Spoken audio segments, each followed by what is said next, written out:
Hello, our video today we are going to talk about a wonderful and super developed place, one of the most important financial centers in the world, with an incredible history and just over 50 years old. But first leave your like to help me and subscribe to the channel, okay?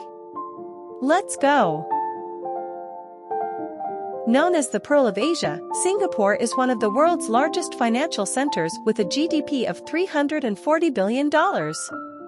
In comparison, Brazil's GDP is $1.4 trillion, making Singapore an extremely small, wealthy, and powerful country. This is what you're seeing here, what has made this place much richer. Today, we will find out why Singapore is very, very rich. You might think this port is big, but actually, this port is the main port in Singapore. Large vessels pass through that port. Funny enough, Singapore is only 57 years old, and before 1965, it was part of Malaysia. After its independence, a prime minister named Lee Kuan Yew took over and managed Singapore for 30 years. He had a visionary approach, using innovation and all the money Singapore was making to benefit its people and improve their quality of life. Much of Singapore's wealth and success today can be attributed to this man who truly managed the nation with the intention of improving the country, not lining his own pockets.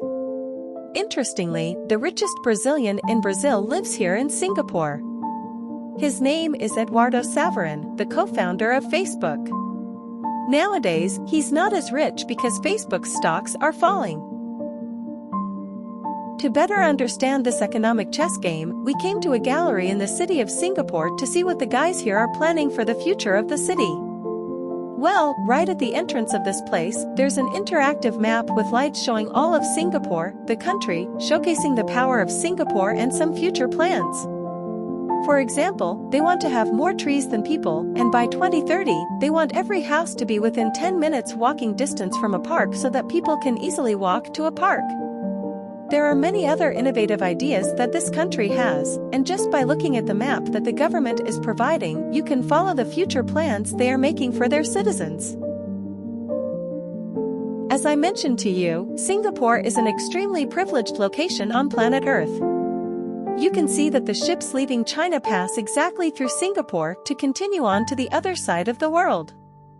And so, without the progression of the opening of the Suez Canal in Egypt, you can see how one thing is connected to another because it allowed ships to make this entire route around the world with this shortcut that passes through the port of Singapore, where they generate a lot of money. And if you still have no idea how much money these ports generate with ships and vessels, just to give you an idea, do you remember that ship that was stuck in the Suez Canal in 2020? It was stuck for 6 days, and just by blocking the Suez, it cost a loss of $400 million per hour for global trade. Many people went bankrupt just because of those days.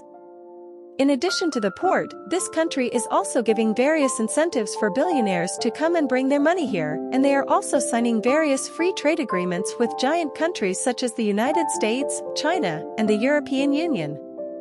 Another thing is a model they made of the entire center of Singapore. It has all the buildings that have already been built, and the wooden colored ones you can see are the future buildings that will be in this city that you can see. As there are many projects in development right now, they also have this idea of a smart nation, like a smartphone, smart TV. Here it would be a smart nation, meaning an intelligent nation where not only the government but also people with their ideas and innovations contribute to a better nation. Look at what a genius concept of support it is. In this model, you can also see a city model of buildings and such, and you will see that it also grows upwards, but also downwards. And if you want to see greenery, look at the amount of greenery in the city. If you want to see transportation, there is also a lot of transportation. Things happen here, and you can see the wealth of a country through the smallest details. For example, the water meter in the middle of the city with a solar panel. It's like, that's just fine in your work, or even a simple park bench made of marble or a simple outdoor gym with very clean and well-maintained materials. Imagine working out with this view, and this tree right next to you. Another super cool thing is how the city's subway system works, with free Wi-Fi, various signs, and multiple cameras making it super safe, clean, and organized. The trip is very pleasant. So now you've seen that Singapore is an extremely wealthy country due to its port and the investments it has. The world's most sustainable hotel in Singapore is the Park Royal Collection Pickering. It is considered an example of green architecture and urban sustainability. The building has a unique structure with gardens and cascading terraces on each floor, creating a vertical forest effect. These gardens are designed to reduce the internal temperature of the hotel, which reduces energy consumption for air conditioning. The hotel uses a rainwater harvesting system, which is collected from the terraces and gardens and treated for use in toilets, laundry, and gardening. In addition, the hotel has a water recycling system that treats shower and sink water for reuse in toilets. Park Royal Collection Pickering also uses energy-saving technologies, such as presence sensors to control the use of lighting and air conditioning in common areas. The hotel also uses low-energy LED lamps and solar panels to generate renewable energy. Moreover, the hotel encourages a sustainable lifestyle by offering free bicycles to guests for use and promoting the reduction of plastic consumption and waste. Park Royal Collection Pickering is an example of how it is possible to build a luxury building while also being sustainable. It demonstrates how architecture can contribute to environmental protection and how small changes in lifestyle can make a difference for a more sustainable future. The financial center of Singapore is the Marina Bay District, which houses some of the world's top financial institutions, such as banks, insurers, and investment firms. The district is also known for its modern and iconic architecture, with buildings like the Marina Bay Sands and Singapore Flyer.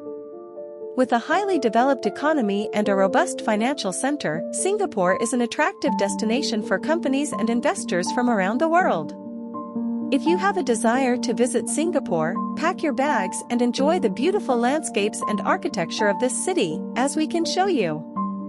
Therefore, please leave a comment about what you thought of everything you saw in the video, give me a like to help me, and also subscribe to the channel. Okay? Hugs and kisses, and see you in the next video. Bye.